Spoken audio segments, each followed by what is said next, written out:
ministry. She serves on the board of the Church of the Larger Fellowship and is pursuing a second master's degree in restorative justice at the Center for Justice and Peacebuilding of Eastern Mennonite University. She graduated from Andover Newton Theological School in 2018 and served as a ministerial intern at our UU congregation in Sherborne, Massachusetts. Jessica has also been a military spouse for 20 years. She joins us from Dayton, Ohio, where she lives with her husband, Royce, and their 4 children, ages 8, 12, 14, and 19. All ages are welcome to this worship service. We have other offerings throughout the week. Sign up for our weekly emails to stay on top of them. Our chat chaplain, Angela Pinero, will type the email address into the chat for you to sign up if you are not yet receiving them. Just a note that we do record our service and post an edited version minus joys and concerns on our YouTube channel. Please feel free to go there. You can find a link on our website and also to share in your social networks, friends, and family. After the formal online service is over, there is virtual coffee hour. We hope that you will stay and join in our small breakout groups, another way to make and strengthen connections, as well as explore this morning's theme in greater depth. Now I have a few announcements. Thank you to all the volunteers who made yesterday's parking lot event possible, and all the folks who came out to make it delightful. It was wonderful. If you were unable to make it, please know that you still have until Thursday morning to send Reverend Karen a video of you pouring your water into a bowl or claiming your one-word intention. This Tuesday, Reverend Karen, along with Cliff Ashcraft, begins a weekly drop-in lunch Zoom gathering at 12:15. Look in your emails for the link. On Sunday evening, a week from today, September 13th, there is an online discussion about reimagining policing that will include a presentation from an individual who serves in law enforcement. Laura Mertz used to be a member of the congregation and supports Black Lives Matter.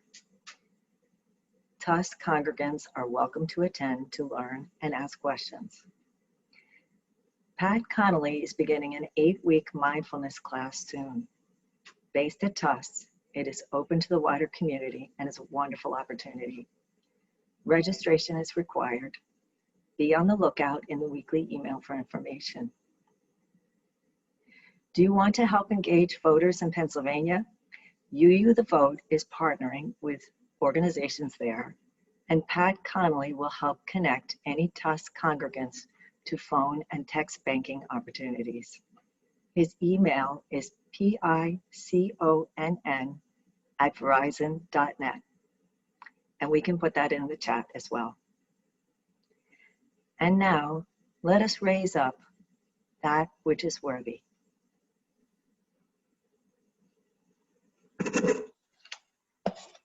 Good morning. It is so good to be with you this morning. Thank you for welcoming me into your sacred worship space. Our call to worship comes from the poem Waiting, written by the Reverend Marta I. Valentine. Step into the center. Come in from the margins. We will hold you here. Don't look back or around. Feel our arms. The water is rising. We will hold you as you tremble. We will warm you. Don't look out or away. Life is in here, between you and me. In this tiny space where I end and you begin, hope lives. In this precious tiny space, no words need to be whispered. Tell us we are one. You and I, we make the circle if we choose to. Come, Step in. Let us worship together. We are waiting for you.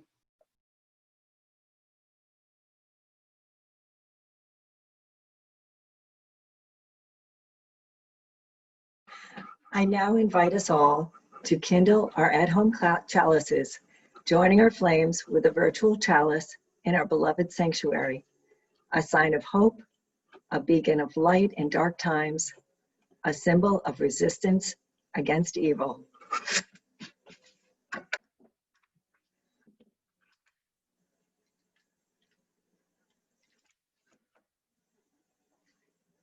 Oops.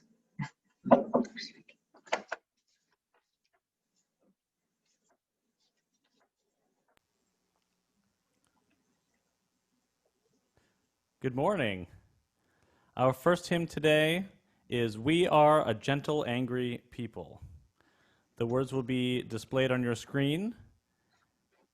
And I remind you that you'll be able to hear me play and sing, but you won't be able to hear each other sing. Just know we're sending our voices into the universe together.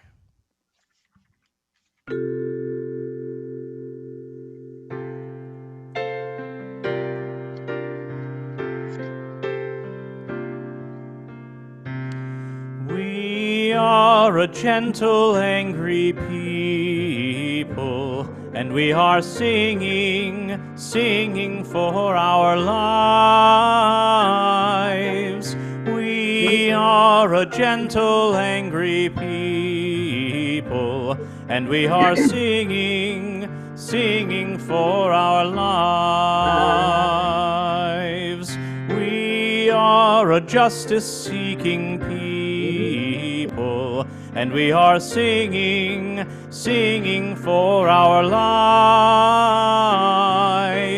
We are a justice-seeking people, and we are singing, singing for our lives. We are young and old together,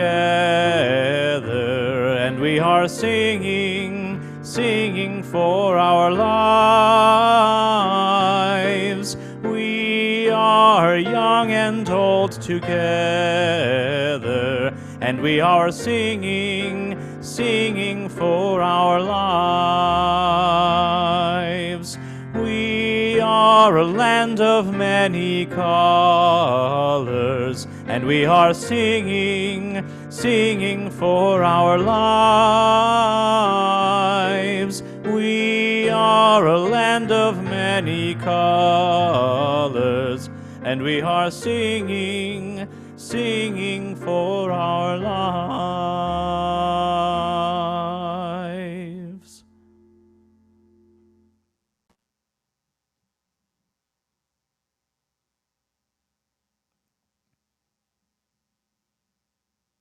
Awesome. Please join me in saying the words of our bond of union, crafted by our founding members, as it appears on your screen. In the spirit of community and service, we unite in the quest for those values that give our lives deeper meaning and spiritual satisfaction, reserving to each individual the right to their own beliefs as to the nature of God and the universe.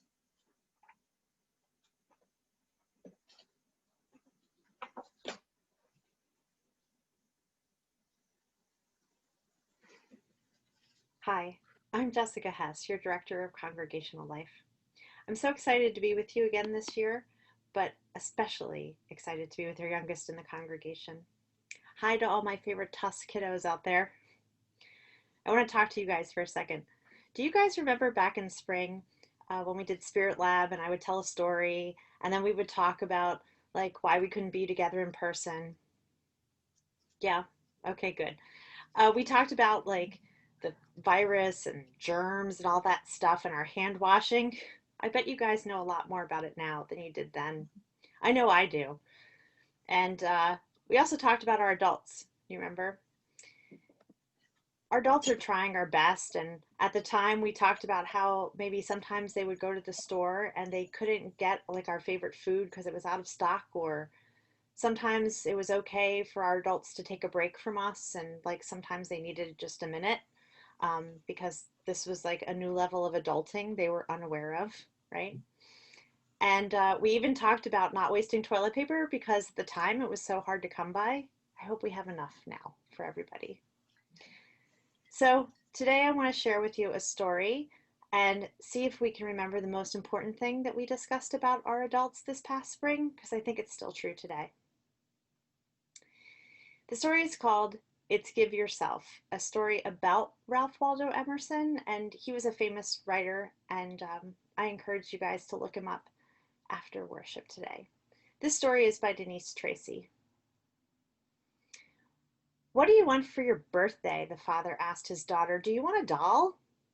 She wrinkled her nose and scrunched her eyes and thought, "No." "A tea set? A pony?" "No, father. I have a year to think. I want this year to be a special year to remember." "All right, you think and let me know," said father.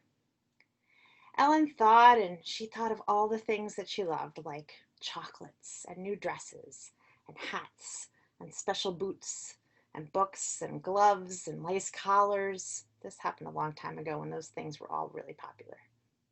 None of these were what she wanted. She wanted it to be special. And each day her father asked her, "Ellen, do you know what you want for your birthday yet?" And Ellen would shake her head. "No, father, I'm still thinking." And after 4 days, her father said, "Ellen." "Yes, father, I've decided." "Well, I have a riddle," she said. "I will tell you what the gift is that I want for my birthday in a riddle." "Okay," he says. "The riddle is this. You can't buy it, for it's worth all the money you have, but only you can give it." "I need to repeat this riddle because it'll tell me what gift you want for your birthday," the father said. "You can't buy it because it's worth all the money I have, but only I can give it. Is that right?" "Yes, father," said Ellen. "Well, it's now my turn to think about your riddle. I have to find the perfect present in this mystery." Her father paced and pondered, and he repeated the riddle over and over in his head. "I can't buy it, but I can only give it." He paced and pondered, and finally he smiled. "I know what it is. I know what Ellen wants for her birthday." And now he had to think about how to present this gift. When Ellen's birthday came, there was no present from her father. She didn't expect one, and she had opened all the presents from her mother and her brother and her sister and even her grandmother. And after the cake was all gone and the celebration had ended, Ellen's father said, "It's now time for your gift from me. So come sit by me here in my favorite chair." And Ellen climbed up onto the arm of the chair, and he said, "My present to you is very special, and I hope it's what you wanted. It's not a book or a toy or clothes. Instead, it's a present for all seasons and for each day. And this year, your birthday present from me is that we'll spend time together as much as we can, just the two of us. For you're my very special daughter, and I love you dearly." Ellen hugged him. "Oh, father, I knew you'd figure out the riddle." Her father said, "You can't buy it. It's worth all the money you have, but only you can give it. It took me a long time to figure out the answer, but when I did, I knew what gift you wanted, and it was simple. To give yourself." "Oh, father, I wanted a gift to make this year special. Time together with you will make this year the very most special year of my life." Ellen looked at her father, and he began to cry, and she said, "Father, why are you crying?" "Oh, Ellen," he said, "you teach me more than any book I've ever read or written. By giving you time, I will gain more than I give." Now it was Ellen's turn to figure out that riddle. How could her father, by spending time with her, get more than what he gave? Perhaps she would only understand when she was older, when she had children of her own. But her father understood. I like that story. I had a birthday recently, and it was different than any of my other birthdays because I had to sit in my yard with my kids at a distance. But it was special because we spent time together, and I know for me, who was once a kid, who's now an adult, no matter what's happening in the world, we just want our parents to spend time with us and give us their unconditional love. Parents are having a hard time right now with all of the changes in the world, but they love you. And sometimes they need a break, and sometimes they need to do adulting stuff like work or pay bills. But they find time to spend with you and share their love because it's the greatest gift they have to give you. And you to them. Blessed be. Amen.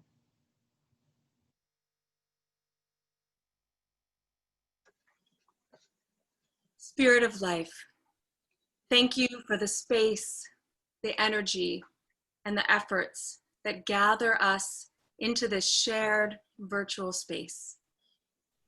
Thank you for this day, for every moment we are given is precious.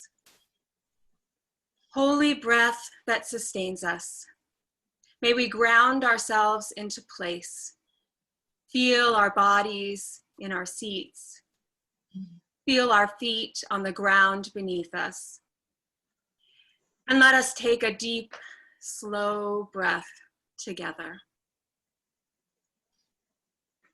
Spirit of love and justice, we are in desperate need of our interdependent web of mutuality. And we know the world needs the weary, ragged miracle of our living tradition. We are in need of our covenants and our longing for beloved community. We are worried for our families, for our neighbors, for our leaders, for those who are ill, for those who have lost loved ones, homes, and jobs. May they be held in nourishing love. Spirit of life, we are a justice-seeking people, and we are singing for our lives. We are singing for days at the pool and for celebrations of birthdays and days outside and chocolate that we know we perhaps shouldn't have. Our songs link us to all that have come before and all that will come after.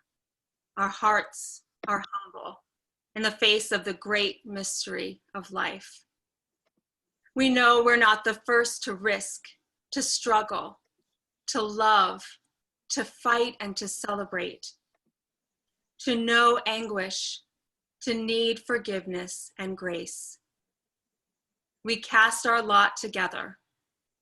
Our liberation is collective, all of us or none of us at all.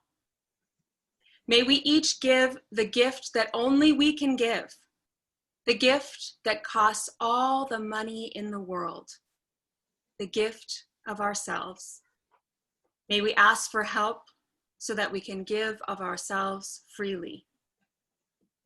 May we live our lives in service to the call of love and justice, faithfulness, and compassion. May we know we are ever held in endless love and boundless grace. Let us now hold together a moment of sacred silence.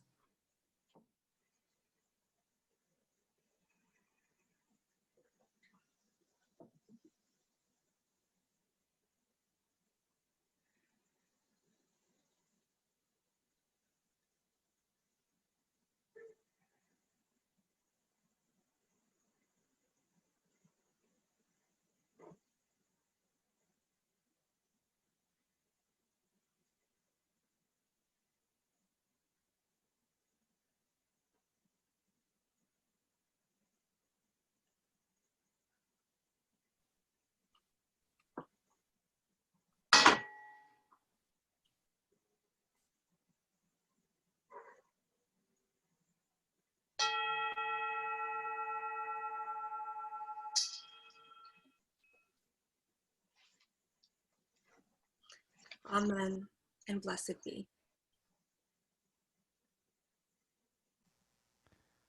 Our next hymn today is Spirit of Life.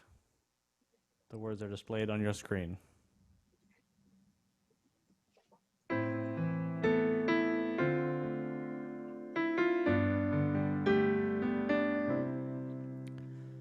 Spirit of life,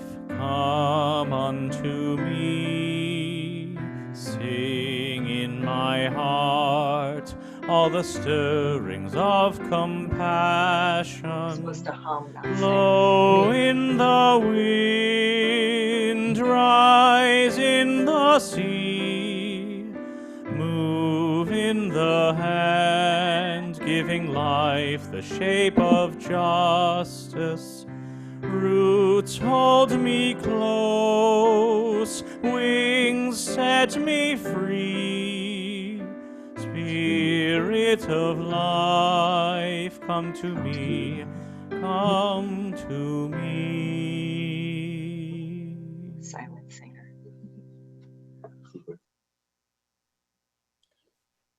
Our reading this morning is called How to Take Care of Each Other, Community Care in Times of Crisis.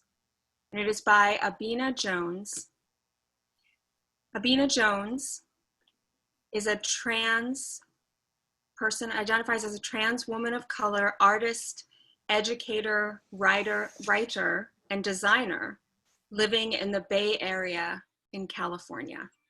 And this is an excerpt from her writing.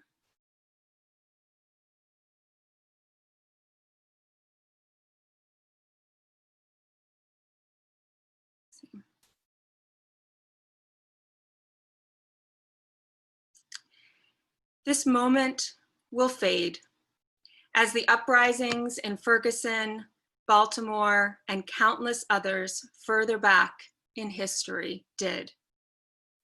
There will be a COVID-19 vaccine, and cries for America to return to normal will increase until they are deafening.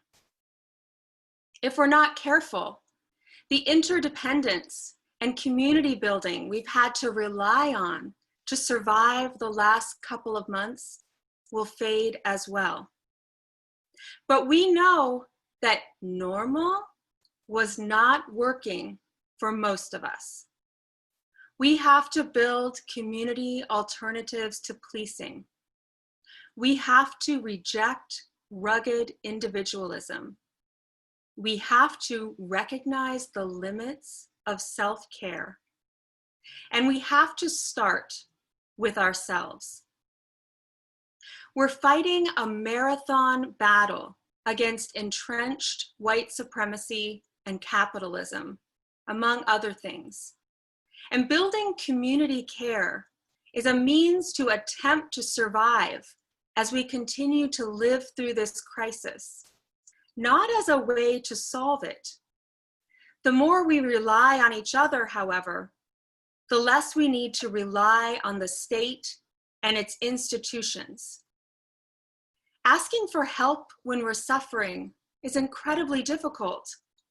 We're taught to be self-reliant, to be rugged individualists, to take care of ourselves. Self-care ideology tends to reify rather than challenge this foundation of white Western culture. Mainstream self-care rhetoric can be ableist and alienating for marginalized folks, such as LGBTQI, disabled and immigrant communities, low-income communities, and communities of color who often don't have access to the kinds of things self-care listicles usually suggest, or the financial resources to take advantage of them. Capitalism and heteropatriarchy purposefully isolate us, trapped in our homes, dependent on our nuclear families, too exhausted from working to organize or socialize with our neighbors. And in many of our cities, gentrification breaks up our communities even further. There is an urgent political need for marginalized folks to build support networks within our own communities as the state, police, healthcare systems, immigration, schools, welfare systems, etc., has never genuinely cared for or protected us and cannot be relied on.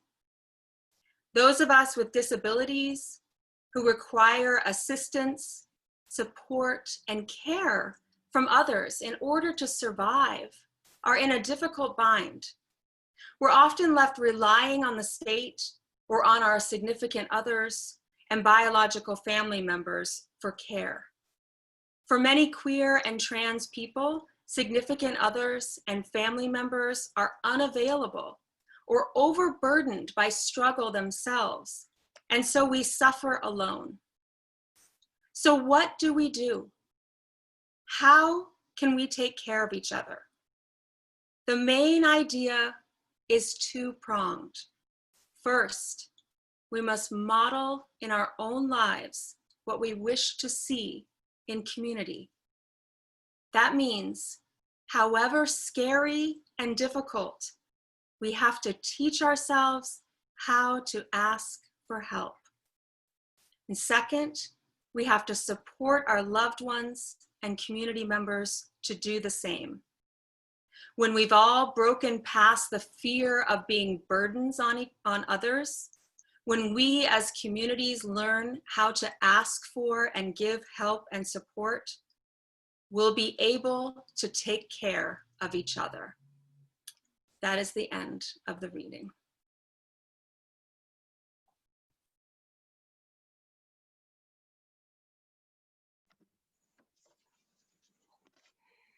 In the spirit of generosity, we now take up this morning's online offering. We call it Be the Change, what was once the change in our pockets, using our financial resources to be the change we want to see in the world. Half of what you give through PayPal this morning will go to a worthy cause outside our congregation. The other half will go towards sustaining this congregation, which sustains you, which lives out our principles and values as deeply and widely as our imagination allows, which provides connection and promotes compassion. The web address to our PayPal portal is on screen, or you can find it in the chat where you can cut and paste it into your browser to go to our PayPal portal. Our Be the Change charity this morning is One Simple Wish. Since 2008, One Simple Wish has been a dedicated resource for all impacted by foster care. Each year, over 500,000 kids will spend time in our nation's foster care system due to abuse, neglect, and unimaginable trauma. One Simple Wish strives to be a bright spot of hope for every single one of them that needs us. Those in foster care, in group homes, and other resource-strained settings, and those that have aged out of foster care are especially vulnerable during these uncertain times. Even before the pandemic began, these young people faced homelessness and poverty at rates far exceeding the general public. Many are without the safety net of a family or community of support. As schools reopen online, many do not have access to the technology needed for remote learning. One Simple Wish is working to raise $250,000 for its COVID-19 response fund. This fund is used to grant wishes for items such as groceries, gas cards, laptops, tablets, educational tools, games and crafts, and medical supplies not covered by insurance to support those in foster care, group homes, and those who have aged out.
The Reverend Dr. Sophia Betancourt says, "The testimony of your daily living is the missing remnant in the fabric of our future."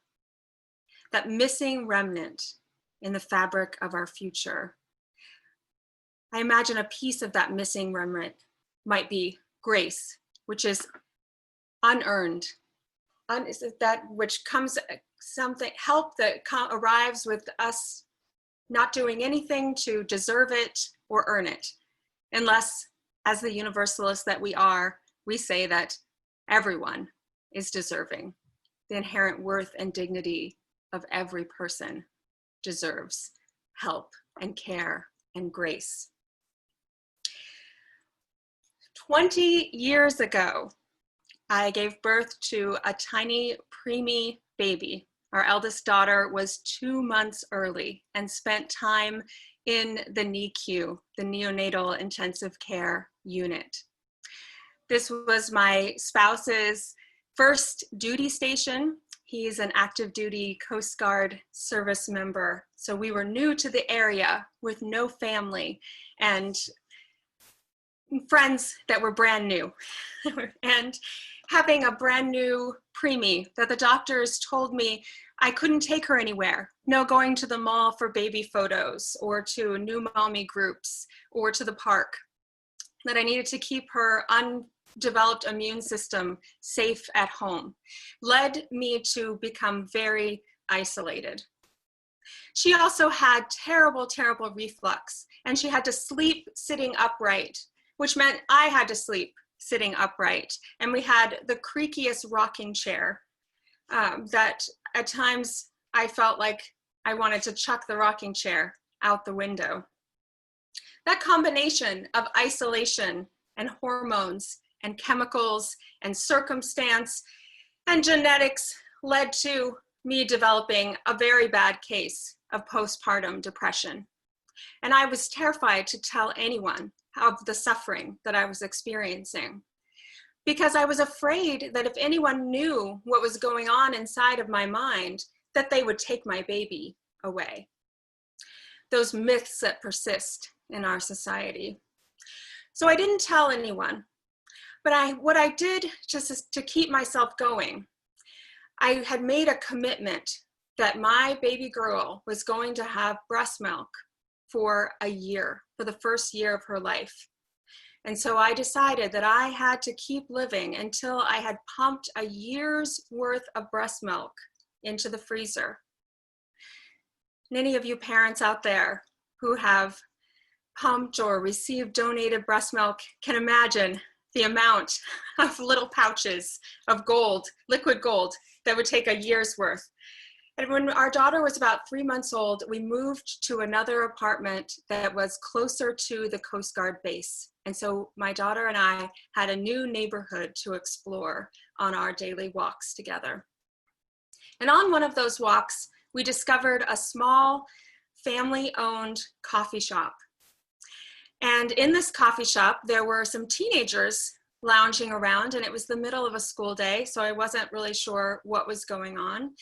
But I ordered a fancy drink and went to sit down in a soft chair, holding my sweet baby girl, and immediately dropped my coffee onto the floor.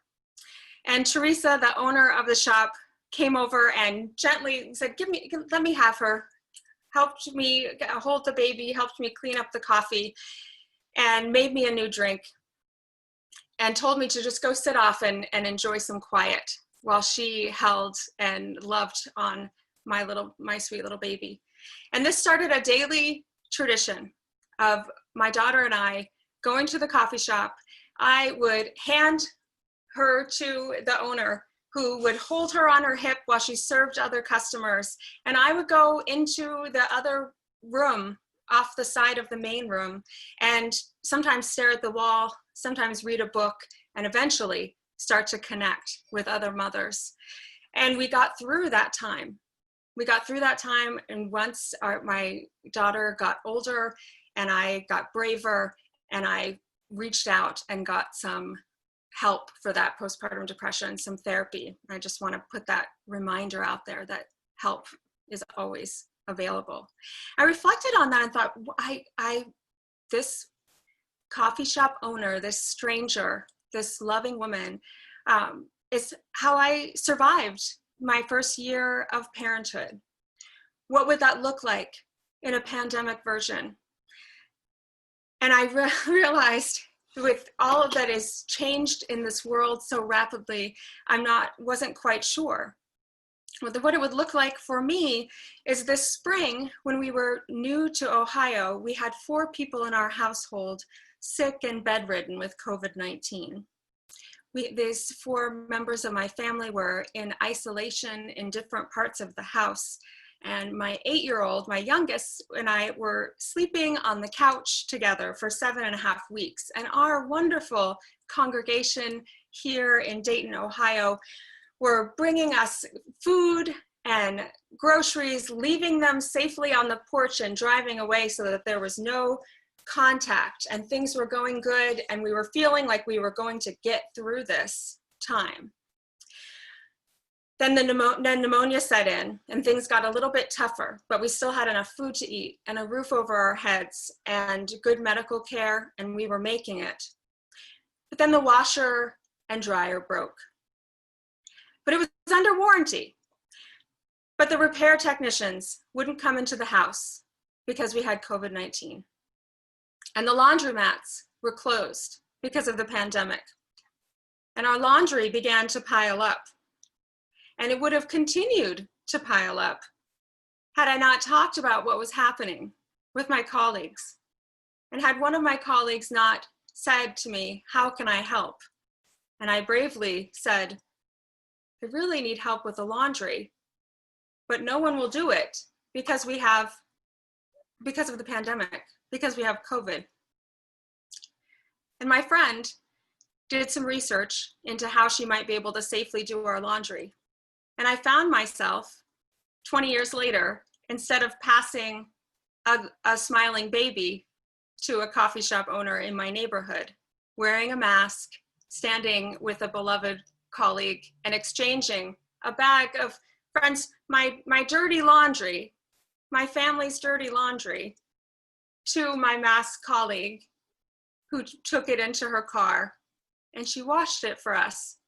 And it was a very humbling moment, but we wouldn't have made it without. And I share these stories with you because I need to be reminded myself sometimes of that principle that we have, that we strive to live by as Unitarian Universalists, our principle of grace, our principle of the interdependent web of existence on which we depend. We have all been dramatically impacted by COVID-19. Our world has changed in ways that many of us never dreamed possible. This pandemic swept across the planet, and it left nothing untouched. We're all doing our best to figure out how to navigate this challenging time. Every aspect of our lives has been impacted by the pandemic, by stay-at-home orders, by closed companies, by lost jobs, by family members who have died. And we're worried about one another. Am I right? We're worried. But this crisis that has affected everyone has also revealed the disparities that existed already, the disparities at all levels of well-being for different communities, for people of color, for Black people, Indigenous people, for LGBTQI individuals, for people living with disability, for people living in poverty, people who have had to depend on other people for care prior to this global pandemic, who have had to ask for help and be asked what they needed for help. Unitarian Frances Ellen Watkins Harper, in 1866 said, "We are all bound up together in one great bundle of humanity, and society cannot trample the weakest of its members without receiving the curse in its own soul." This journey that we're on together in this time, we don't know where it's going to take us or what it is going to ask of us. It has affected all of us, but it has affected us in different ways. And it is asking for a new way of living, a new way of uncovering these disparities that have existed but been hidden from sight for some of us in the world.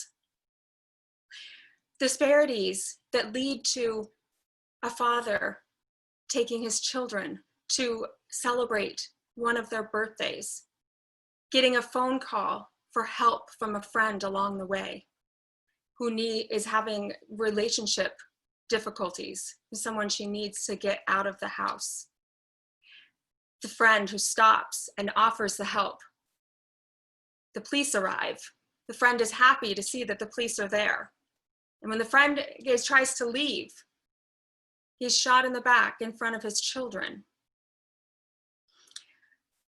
The author of the reading, Abeni, talks about how the systems that we want to change, the systems of government, systems of healthcare, systems of policing, have not been there to support so many of our siblings in the world, so many of whom our collective wisdom, our collective liberation and wisdom are bound up together. All of us, or none of us at all. We all need one another.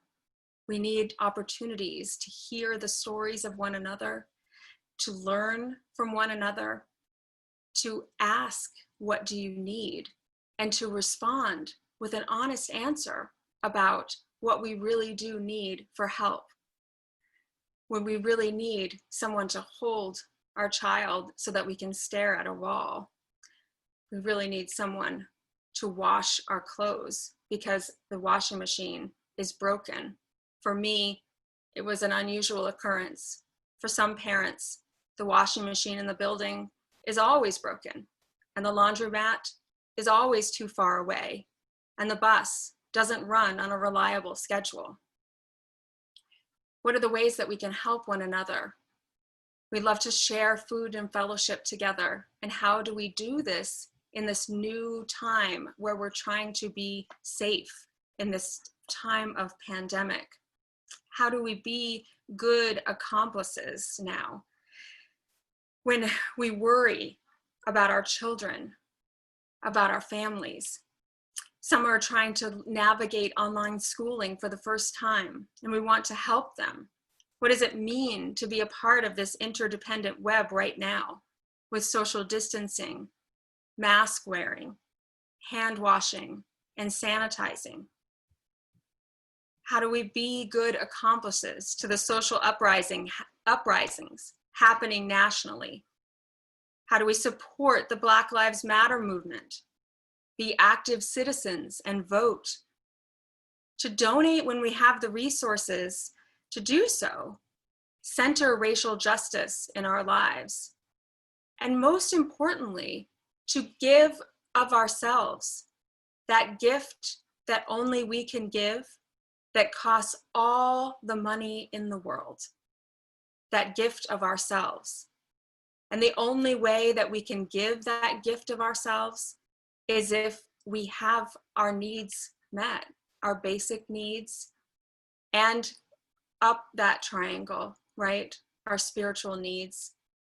Right now, caregivers of all kinds are trying to take care of enormous needs of themselves, of their families, finding strategies of survival in ways that we have seen through the centuries in marginalized and oppressed communities.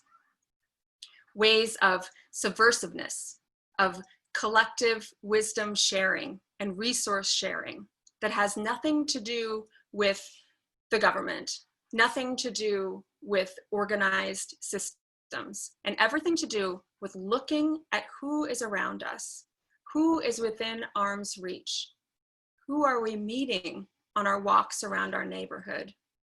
What do we have to offer? What do our neighbors need? And how do we build the beloved community that we long for?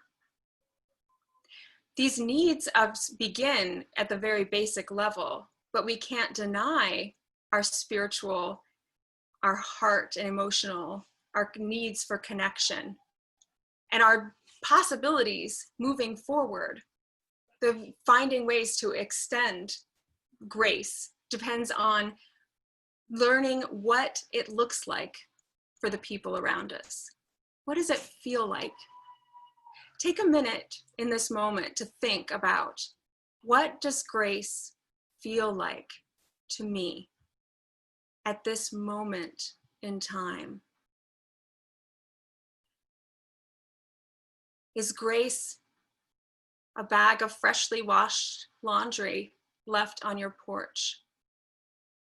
Is grace a safe person to hold your overtired child? Is grace someone to take your child swimming while you take a nap? Is grace a bill being paid unexpectedly so that there's finally money for an educational resource that has never been available before for your child? Does grace feel like a bag of fresh garden greens hanging on your doorknob? Does grace feel like someone looking at you and seeing you for who you are? A beloved member of the community, here to share what only you can give. This community that cannot be whole without you here in it. We make that circle and we extend it wider and wider still. In this time of parenting, of pandemic and uprising, when there are so many demands on our attention, on our time, when resources are limited, there's not always what we need to, even if we have the grocery money to buy what we need to buy, it hasn't always been there at the store. For many of us here in the United States, that's been a new experience. And it's been cultivating our heart empathy for other people around the world who experience that more frequently. And one thing that we can do with our families is talk about that, is to share our experiences, to be vulnerable and share our imperfection with those who live with us, to remind one another about how human we are, to reflect together. The time of the birthdays, Ellen's request for her birthday gift was such a tender story. My youngest daughter turned 8 during the lockdown pandemic and the illness in our family in March. And she had great plans for her party. She ended up having a treasure hunt at the park with those who were well enough to go, and those who weren't came on a tablet, on a FaceTime tablet with, thanks for the technology to do that. And she came back to balloons on the steps and wrapped presents from someone that she had never met before. And I've been feeling sad for her. But when we reflected about that and we were talking together about what this time has been like as a family, she said, as far as it, pandemics, besides the pandemic, as far as birthdays go, it was a pretty good birthday because we got to be together. We got to spend time together as a family. Just like in our story, just like Jessica, our religious director, said, that this time together can be precious. When there are so many things pulling on us, it's hard to be present in it. And if we look around within our community and think about ways that we can ease that burden for one another and to help one another have that gift of being fully present with their families, of looking further out still and being able to engage in the uprising, engage in the justice work that's happening around it. Who's holding the babies for the justice work? We move at this with the speed of children, the speed of trust. We can look around and see children involved in every part of life. We're learning now in this time to be less compartmentalized, to incorporate different generations together. When for a long time, church life was one of the last places where that happened. And now it is rippling out. Now we're building communities of care. This time of difficulty, of this pandemic uprising challenge that is opening up our hearts to look around and to seek out ways of helping one another, is helping us to ripple out our values as Unitarian Universalists, to think about where we are in the interdependent web of existence, that we weave some threads and we rest on others. We can extend grace and receive it. That as we give out, we also need to take in. Sacrifice on our own is not going to get us there. What will get us there is building together. Living faithfully together means helping in daily proximity. It means taking what we need, asking for what we need and receiving it with love. And expanding that circle of concern as we're talking about in our wider denomination. Who is with us? Who is here in our community? What do they have to teach us? What do we have to learn? This community care means liberation for those who struggle alone. It means support for those who need it to stay alive. And friends, we all need it to stay alive. If you are struggling during this time of isolation and of uncertainty, you are not alone. To remind you that resiliency, to be resilient, means to have healthy power in the midst of uncertainty and change.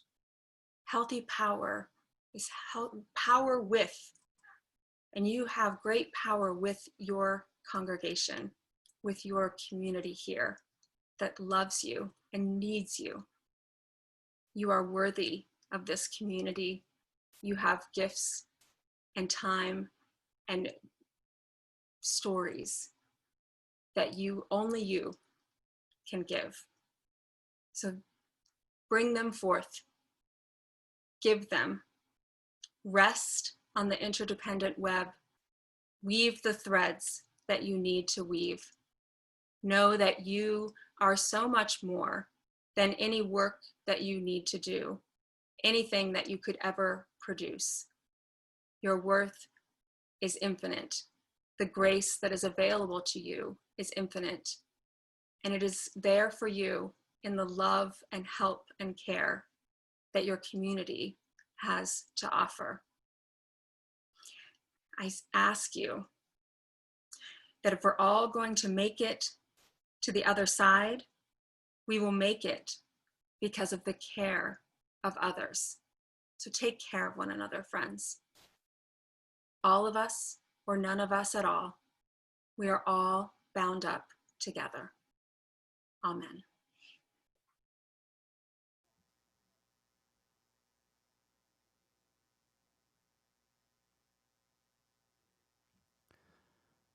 Our final hymn today is For All That Is Our Life. The lyrics are displayed on your screen.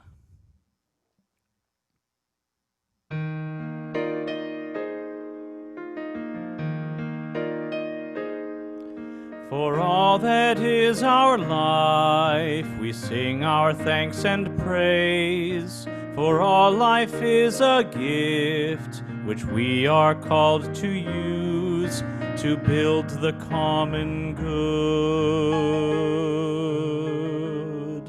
and make our own days glad.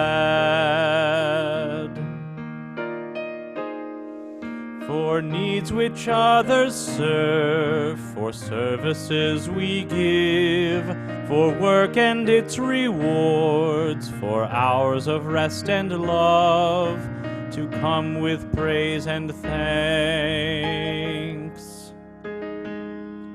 For all that is our life,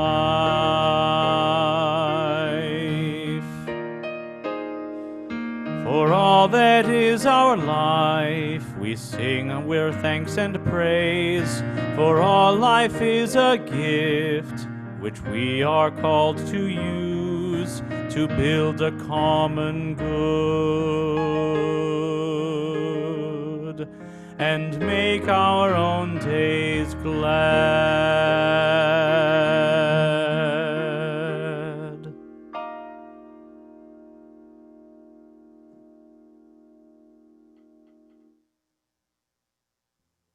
We extinguish this chalice, but not the light of truth, the warmth of community, or the fire of commitment. These we carry in our hearts until we are together again.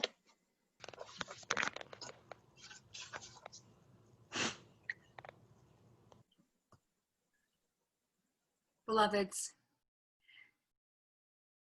may your needs be met. May you have rest and love. May you connect, reach out, receive. May you give the gift that only you can give, yourself. And may you, as you move into your virtual coffee hour, ask you to reflect on the question, what does grace feel like for you at this moment in time?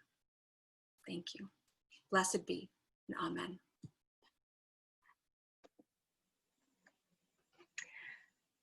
I'd like to thank our guest, Reverend Jessica James, for joining us today, and to this morning's worship team, our music director, Nick Place, who also put together our visuals and acted as Zoom tech, and our chat chaplain, Angela Pinero, and all of you for being with us this morning. After the postlude and the final slide is shown for a few moments, you will receive an invitation to join a breakout room for virtual coffee hour, which will last for about 15 minutes.